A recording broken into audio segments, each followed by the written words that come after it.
So is anyone going to talk about this right here? This is Erika with Yair Netanyahu, Bibi Netanyahu's son, and now suddenly she's on Fox News speaking Hebrew, telling Candace Owens to stop. Hate is hate. It's evil. Charlie and I have always been very clear on our stance. Israel. So this old clip just came back out of nowhere, and now people are looking at it completely differently. In the footage, Erika is standing very close to Netanyahu's son, laughing, leaning in, and moving in a way that didn't raise eyebrows before, but now it's got everyone talking. The energy in that moment feels different when you look at it through everything that's happened since, and people can't stop replaying it. And here's the thing. Talk about issues in Charlie and Erika's marriage didn't just appear overnight. Those rumors were already circulating quietly before anything serious came out. Back then, nobody had solid proof, just speculation and whispers. But now, this clip is being treated like that one missing piece people were looking for, because the timing lines up almost perfectly with what insiders were hinting at. What's making this even more intense is how people are connecting dots that weren't being connected before. Some are now saying this. Interaction could explain Erika's connections to certain international donors. And when you place that next to what Charlie reportedly believed during his final days, it adds a whole new layer of tension to the situation. If there were already blurred boundaries, then it's not hard to see how pressure behind the scenes could have been building fast. Now the question everybody's asking is simple but heavy. Did all that tension explode at the worst possible moment? And more importantly, was Charlie trying to distance himself from people he no longer trusted when everything took a tragic turn? That's where the conversation is getting intense, and people are not holding back anymore. If you've been keeping up with Erika Kirk lately, then you already know her past is being pulled back into the spotlight fast. Old videos, old photos, everything is resurfacing. The woman is the neck. And the neck can make the head move whatever way she wants. All at once. Some clips show her acting very different from the image she later presented, even though she previously claimed she hadn't been involved in past relationships. Then there are appearances in promotional-style content that people are now reanalyzing from a completely new angle. The internet has been going wild over it. But as shocking as those clips were, one photo that recently came back online completely changed the conversation. People are saying it made everything else look minor compared to this. And this wasn't from a photo shoot or anything like that. This was a personal moment captured with the son of Israeli Prime Minister, Benjamin Netanyahu. Right away, people started noticing key details. The photo was originally posted back on June 13, 2019, which lines up closely with the time Erika was beginning her connection with Charlie Kirk. That timing alone had people raising eyebrows. But it didn't stop there. Erika wasn't alone in that picture either. She appeared alongside Tyler Bauer, a name that has been mentioned in discussions about how she entered certain political and social circles. That connection instantly added another layer to the situation. The caption on the post mentioned an Arizona-based Israel public affairs group and welcomed Yair Netanyahu to the state, which gave context. But at the same time, it raised even more questions. What really caught people off guard, though, was the body language. They weren't standing like strangers or people meeting for the first time. They looked comfortable, close, and familiar. Smiling, leaning in slightly, the kind of vibe you'd expect from people who already knew each other well. And that's when the online conversation shifted into overdrive. People started asking directly, what kind of connection could Erika Kirk and Yair Netanyahu have had going all the way back to 2019? Because to many watching this unfold, it didn't look random at all. And here's why that years before meeting Charlie Kirk. So why lie about this? Before we talk about the two boyfriends, let's watch this clip where Erika Kirk is lying to us. Detail is being taken so seriously right now. A close associate of Charlie had previously shared concerns that he felt pressure from powerful international figures in the time leading up to his passing. Messages reportedly sent by Charlie were discussed publicly, and those details have been spreading quickly across social media. Screenshots, reactions, breakdowns, it's all circulating nonstop, adding even more weight to everything people are now revisiting. So then these messages came out, and they instantly turned everything up a level. In one of them, Charlie talks about losing a major donor worth millions every year because of a refusal to distance from Tucker. Then, in another message, he makes it clear he felt pressure building behind the scenes and says he wouldn't allow himself to be pushed around like that anymore. That alone had people paying very close attention. But the part that really hit people was where he said he felt pressured and believed he had no choice but to step away from something he had supported for a long time. And that's what made this situation feel so serious, because for most of his career, Charlie was known for being very vocal and consistent in his views. So seeing that kind of shift, even privately, raised a lot of questions. Once those messages started spreading, people began wondering if the pressure he was dealing with went beyond just disagreements with donors. Some started asking if he was dealing with something much bigger behind the scenes.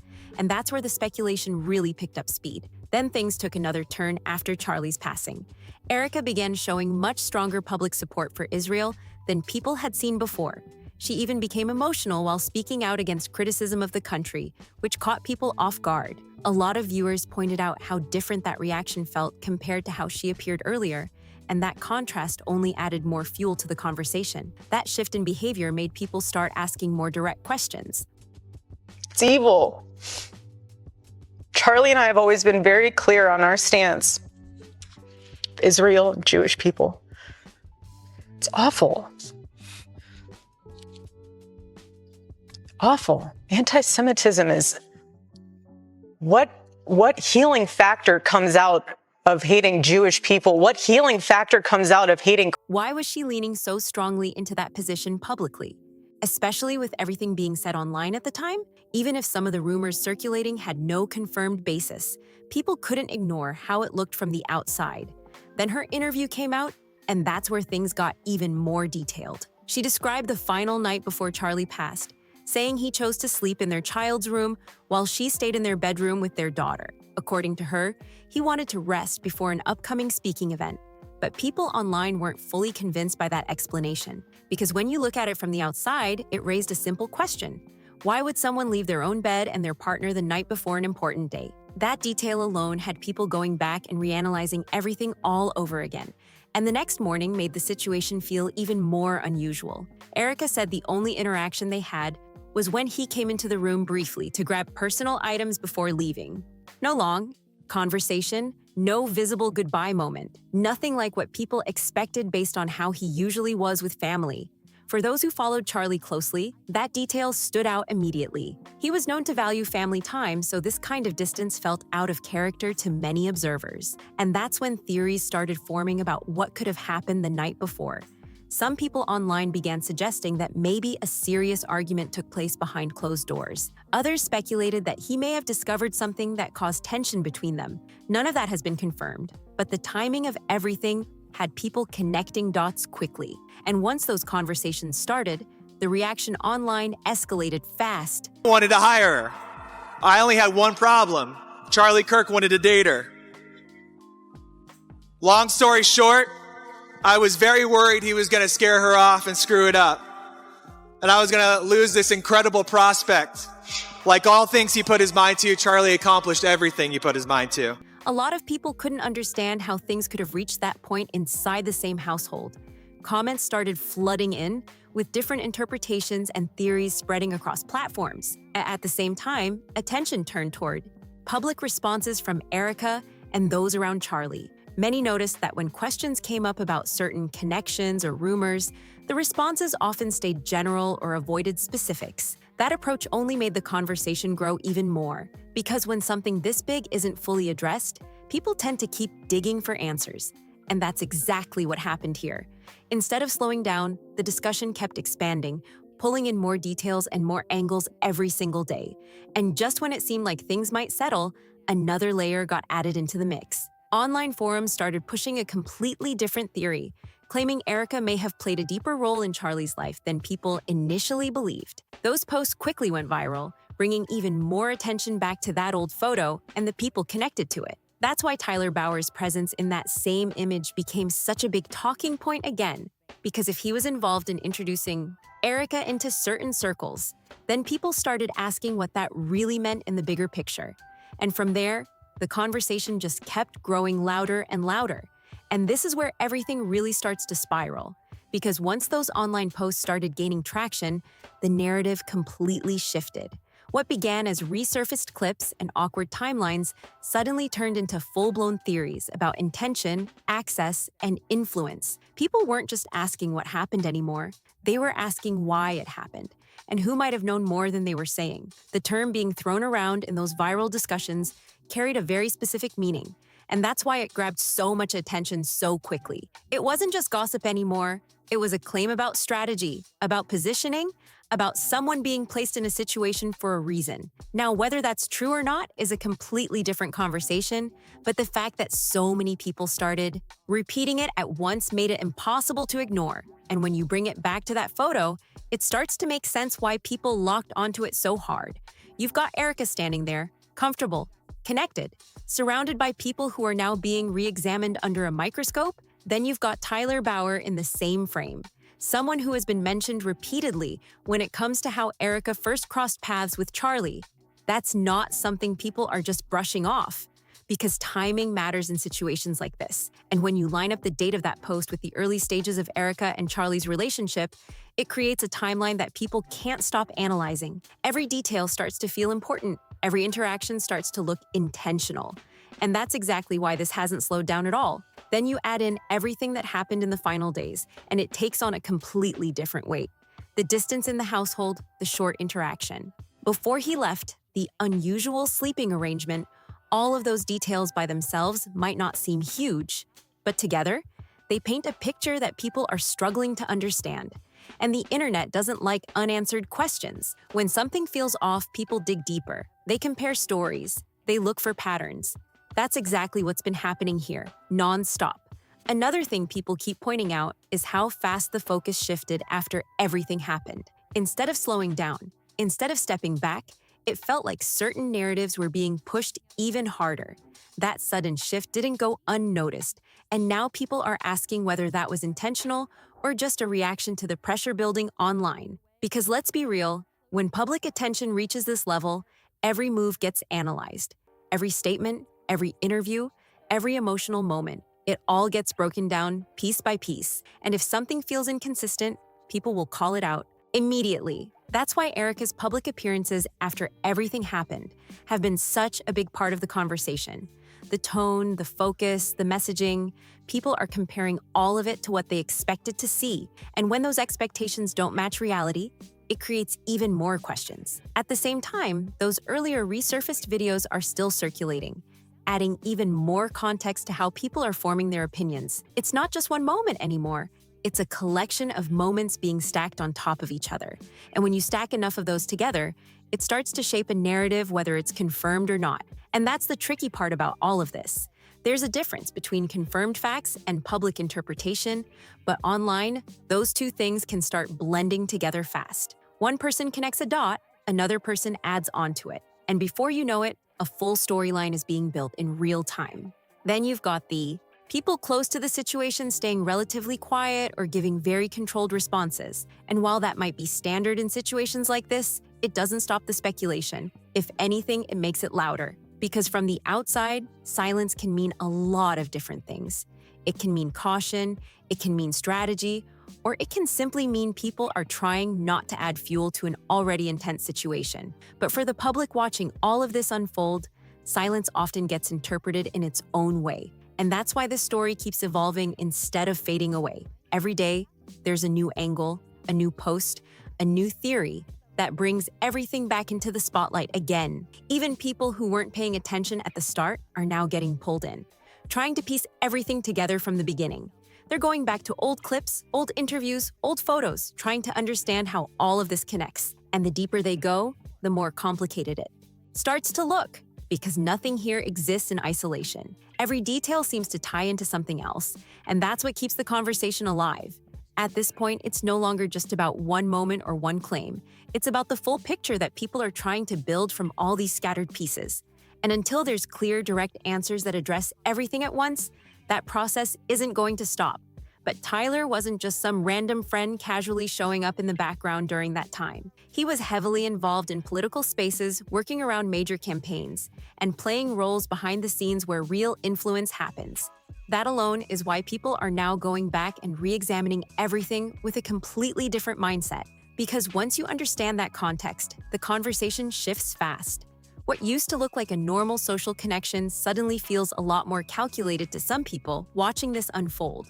And that's exactly why the main theory floating around online has gained so much traction. The idea that Erika may have had a more strategic role in Charlie's life didn't just appear out of nowhere. It came from people trying to connect multiple moments that now feel linked, and that's the key point here. This is no longer about just one photo or one interaction. That image is simply what triggered a deeper dive. Now people are stepping back and looking at the full timeline from start to finish, and they're noticing patterns they didn't pay attention to before. You've got that early connection to Netanyahu's circle, which people say already raised questions. Then you've got reports about pressure coming from influential donors, which added another layer of tension. After that, there's the shift in Charlie's tone and attitude that people believe was happening behind the scenes. And then finally, you have the distance between him and Erika, right before everything took a tragic turn. When all of those moments are viewed separately, they might not seem connected. But when people stack them together, that's when the conversation changes completely. Because now it starts to look like a sequence instead of coincidence, at least in the eyes of those following the story closely. And this is exactly why things have gotten so intense online. People aren't just reacting to one detail. They're reacting to the buildup of multiple details that seem to point in the same direction. Whether that interpretation is accurate or not is still being debated. But the fact that so many people see it that way is what's driving the momentum. Another thing that keeps coming up is how quickly attention shifted after everything happened. Instead of slowing down or stepping back, it felt like the focus moved in a completely different direction almost immediately. And that sudden pivot didn't go unnoticed by people watching closely. Because when something major happens, people expect a certain kind of response. They expect clarity, they expect explanations, and they expect consistency. And when those things don't come right away, it creates a gap. And that gap, that's where speculation starts to grow. And right now, that gap is exactly what's fueling everything. The details around that photo haven't been fully explained. The timeline hasn't been broken down clearly for the public. And the more those pieces remain unclear, the more people start filling in the blanks themselves. That's just how the internet works. When answers aren't provided, theories step in to take their place. One person shares an idea, another person builds on it, and before you know it, a full narrative starts forming in real time. And that's what we're seeing right now. The conversation has moved beyond simple curiosity and into full analysis mode. People are dissecting every clip, every statement, every past interaction, trying to figure out what it all means. Even the smallest details are being pulled into the spotlight. Things that would have been ignored before are now being treated like key pieces of a much bigger puzzle. And once that process starts, it's very hard to stop. At the same time, responses from those connected to the situation have remained limited or carefully worded. And while that might be intentional to avoid adding more noise, it's having the opposite effect on public perception, because when people feel like they're not getting clear answers, they don't just move on, they lean in even harder. They ask more questions, they revisit old information, and they start drawing their own conclusions based on what's available. And that's exactly why this hasn't faded away like other stories usually do. Instead of losing attention, it's gaining more traction every single day. New people are discovering it, old details are resurfacing, and the conversation keeps expanding. What makes it even more complicated is that there are multiple layers happening at once. There's the timeline, the relationships, the public statements, and the online theories all mixing together into one massive discussion. And for a lot of people watching, it feels like they're trying to solve something that hasn't been fully explained yet. Like they're looking at pieces that clearly connect somehow, but the full picture still isn't being shown. And until that full picture becomes clear, the questions are not going anywhere. If anything, they're only going to get louder as more people join the conversation. Because right now, people feel like there's too much that doesn't quite add up. The connections, the timing, the behavior shifts, it's all being looked at from every possible angle. And whether those questions eventually lead to clear answers or just more discussion, one thing is certain: this situation has gone way beyond a single moment or a single claim. It's turned into something much bigger, something that people are still actively trying to understand in real time. And as long as those key questions remain unanswered, the spotlight isn't going anywhere. So now it really comes down to what happens next. Will there be clear explanations that address everything people are asking? Or will the silence continue and allow even more theories to grow? Because right now, The story is still unfolding, and every new detail has the potential to shift how everything is being seen. If you've been following this closely, drop your thoughts in the comments and let people know how you see it. Make sure you like, subscribe, and share if you want more breakdowns like this, and I'll see you in the next one.